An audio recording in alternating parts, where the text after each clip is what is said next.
What's up everybody, this is Master EN Gamer. We just got the official gameplay trailer for Overwatch 2's upcoming new hero, Ramattra, showing off his entire kit and abilities, his ultimate, both his Omnic and Nemesis forms. And along with this trailer, we also got a brand new dev blog post outlining new information on his kit and various abilities, which is definitely worth delving into. On top of that, we get what may very well be a sneak peek of this season's upcoming new map, and even some of Ramattra's highlight intros. So before I break down all the new information we have, let's start off by just watching the trailer itself, because it is very exciting.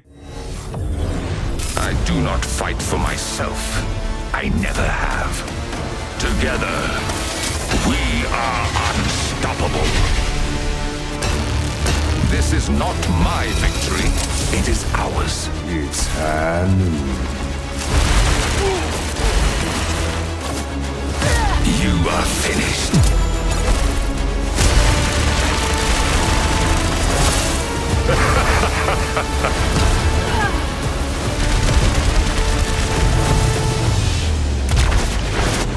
Come, let us banish them.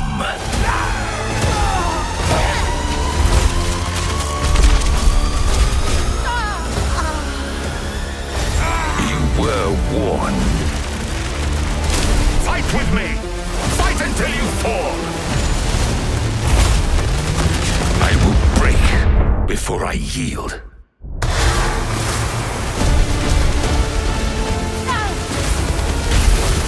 They will be annihilated.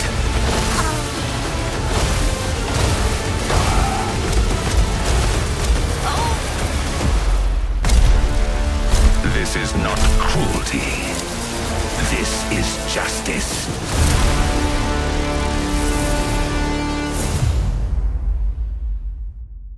Alright, so now that we've gotten a look at the gameplay trailer, which has gotten me massively hyped for Ramattra, let's go ahead and break down his actual kit and abilities. Now, a lot of this information is coming from the aforementioned blog post, which provides us with names of all his abilities, as well as a bit more insight into how exactly they work. And first up, we have his Omnic form with his primary fire, the Void Accelerator. Now, the Void Accelerator is this big ol' staff we see him wielding while in Omnic form, and what it apparently does as a weapon is it fires out these little nanites, which seem to function as projectiles, given that it specifically mentioned that they have a travel time, but they're like projectiles that seem to come out in the form of a beam, in a sense. It's basically a constant stream of little projectiles shooting out, so in a way it's kind of like a hybrid between a beam weapon and a projectile weapon, which is an interesting sort of twist and a different type of weapon we haven't really seen before. Now, we unfortunately don't get any information about the damage output of this ability. We don't know how much it deals, how quickly it might be able to kill a target, or anything along those lines. We do know though that the projectiles don't have any damage fall off, so as long as you're leading your shots properly, it sounds like you'll be able to deal a decent amount of ranged damage with him. But overall, as a primary fire, it does seem fairly simple. Moving on to his first activated ability though, while in Omnic form, he has the Void Barrier. This barrier ability is described as a temporary high health barrier that Ramattra can place in a targeted location. As we can see from the footage here, it seems to work almost like Mei's Ice Wall, where you just sort of pick a spot and then the barrier pops up there, as opposed to Orisa's old barrier, which he sort of fired out and had to sort of anticipate where it would land. In the footage here, we see it being used to block an enemy Cassidy's Deadeye, which means it must be able to block a pretty significant amount of damage. Again, we don't get any specific numbers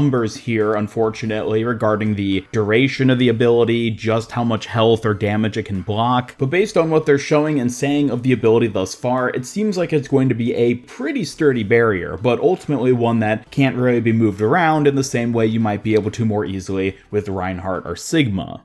His next ability, though, is one which can be used in both Omnic and Nemesis form, and that's Ravenous Vortex. Ravenous Vortex is this purple helix cylindrical ability we've seen shown off before, and what it does is deals damage to the enemies, as well as slowing targets within its field, and grounding any enemies who are airborne within it. Additionally, it was mentioned that when the ability is activated, it's thrown out as a sort of projectile that bounces off of walls, enemies, and slippery slopes and must hit the floor in order to activate. So I'm kind of getting a sense of like Bastion's sticky grenade, but minus the fact that it doesn't stick to enemy targets like the way Bastion's does. However, once it does hit the floor, it then creates this big field, which has the helix purple thing going up, which then has the slowing and grounding effect and the damage dealing on any enemies within it. Now again, we don't have any specific details about the actual damage dealt by the ability, how much it slows, the cooldown, anything like that, but it was mentioned in the blog post that enemies have a super weak jump when they're caught in this ability, which seems to indicate that the grounding effect is so strong that you can't even jump with it, and specifically mentioned that Winston goes almost nowhere, so I'm assuming they're talking about Winston's leap ability and the fact that he probably just effectively can't use it at all when within this field. This ability is one which I definitely am curious to play around with. I want to see just how effective the actual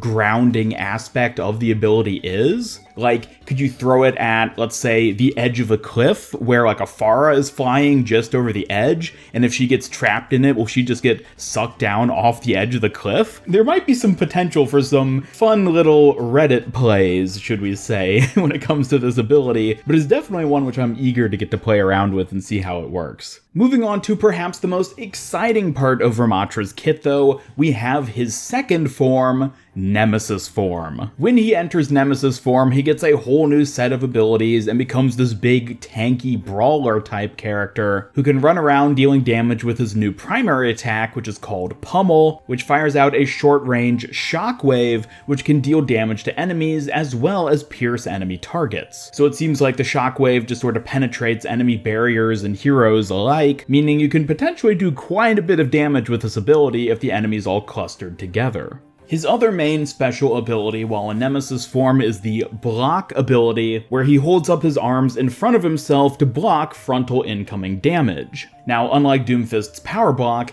this block ability doesn't have a cooldown. It seemingly can be brought up and down at will, much like the same way Reinhardt and Brigitte's barriers work. So you can just sort of pop it up to block a heavy burst of incoming damage, drop it again to move around and throw a few punches, and then immediately bring it back up again to block more incoming damage.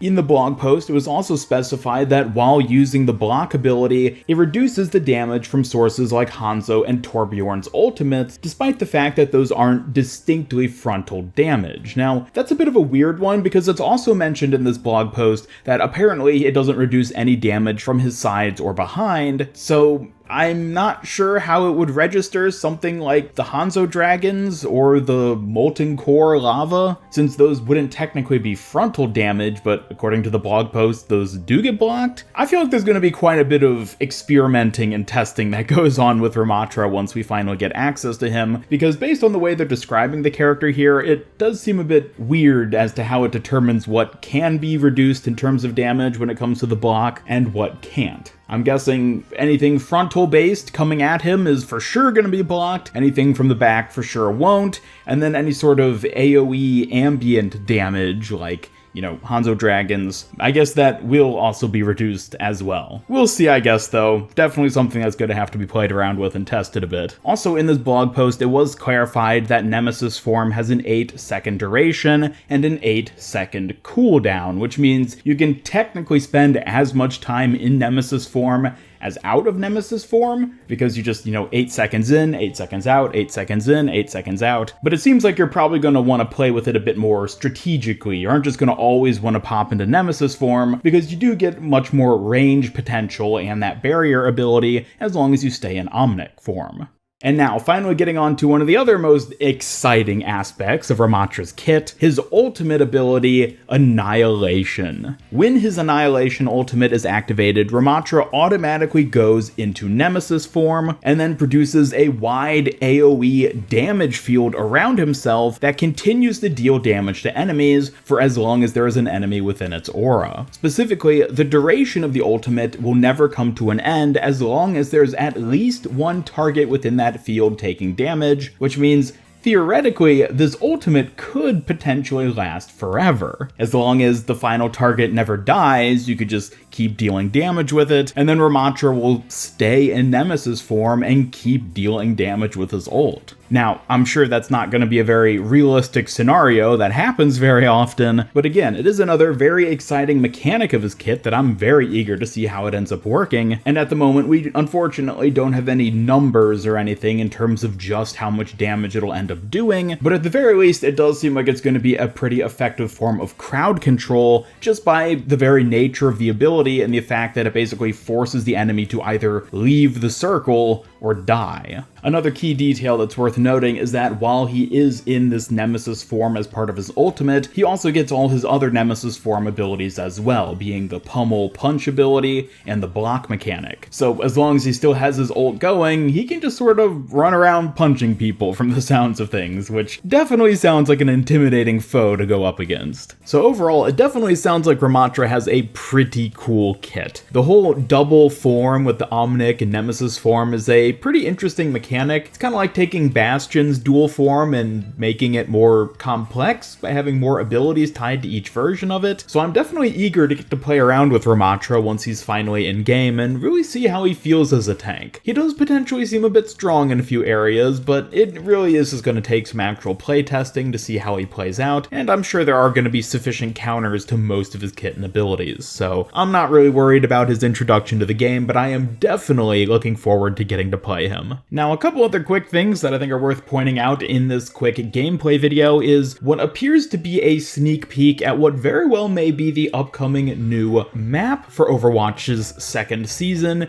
which is this nighttime Nepal map. Now, we've actually seen this map shown off before. It was shown off over the course of the summer, I think a couple times as part of the Overwatch 2 build-up stuff, but we never got any sort of proper name or explanation for what exactly this map is, other than what it simply appears to be, which is a Nepal-esque mountain snowy temple of some sort. It of course is obvious that this was at some point going to end up being a new map in Overwatch 2, but the fact that we see it being prominently featured here at the end of Ramattra's gameplay trailer, and we know that there's another new map coming in this season as well, makes me think that, yeah, this is probably the map we're going to end up seeing. It's hard to say what exactly the game mode for this map is going to be yet, just based off of the limited footage we have of it, or what all the layout is really going to end up featuring, but I did just want to point it out as a little detail, because at this point, if you ask me, it seems pretty likely that that's the map we're going to end up seeing. Also, over the course of this gameplay trailer, we get to see what I believe are 3 highlight intros for Ramattra, one which we see about halfway through the video when he first enters Nemesis form and does the cool blocking pose. If you ask me, that definitely looks like a highlight intro right there, as well as 2 others towards the end of the video, one of which we see here, which again, just based on the animation of it, it definitely looks like a highlight intro to me, and then the one at the very end after he's subdued Mercy and menacingly just sort of reaches out towards her. Again, that definitely looks like a highlight intro. Anyways, that wraps up this video. Thank you all so much for watching. Let me know your thoughts on Ramattra and our brand new look at his abilities by dropping a comment down below. Are you excited to get to play him, or maybe you think he seems a little too much for Overwatch at the moment? Either way, be sure to subscribe, follow me on Twitter, hit up that bell icon, and come join my Discord server to hang out and never miss any of my future Overwatch 2 content. And special thanks to my YouTube channel members who help make these videos possible. If you'd like to join them to earn some cool rewards, then just hit that join button down below. And otherwise, this is Master Ian Gamer signing off, and until next time, have a great day.